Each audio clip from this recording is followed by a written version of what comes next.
Welcome to our weekly word of encouragement. One of the wonderful things that has come about as a result of this crisis is the generosity of so many people. Almost daily, we see or hear expressions of kindness, thankfulness, and compassion right across the country.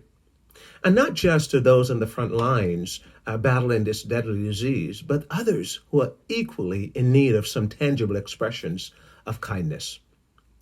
Despite our natural tendency to self-centeredness, there are those moments when we as human beings reflect the goodness of God back to each other. To be sure, despite our fallen nature, whenever we engage in an act of selfless kindness, we are pointing to the God in whose image we are made.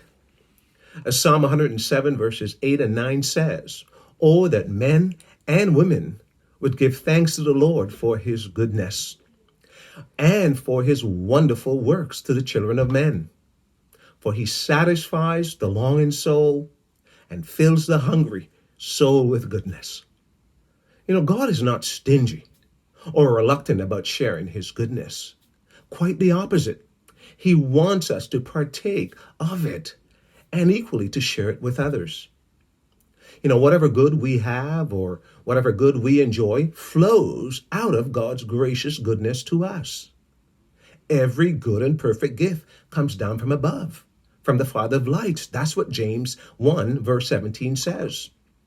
God is good. He is a kind and caring creator, making sure his son rise on the evil and on the good, Jesus said, sending rain on the just and the unjust. I realize that the presence of suffering and death in our world, especially in this time of crisis, might cause some to, question or doubt the goodness of God. But this is precisely the right time and moment to meditate on the goodness of God and give him thanks, as the psalmist exhorts us. One place, and there are many others, but perhaps the chief place where we see the goodness of God is in Jesus, his life, his death, and resurrection. Jesus, God in human flesh, lived a life that exemplified goodness, daily meeting the physical and emotional needs of those around him. And in his death and dying for us on the cross, meeting our deeper spiritual need of salvation from sin. On the cross, God's goodness to us was displayed at great cost to himself.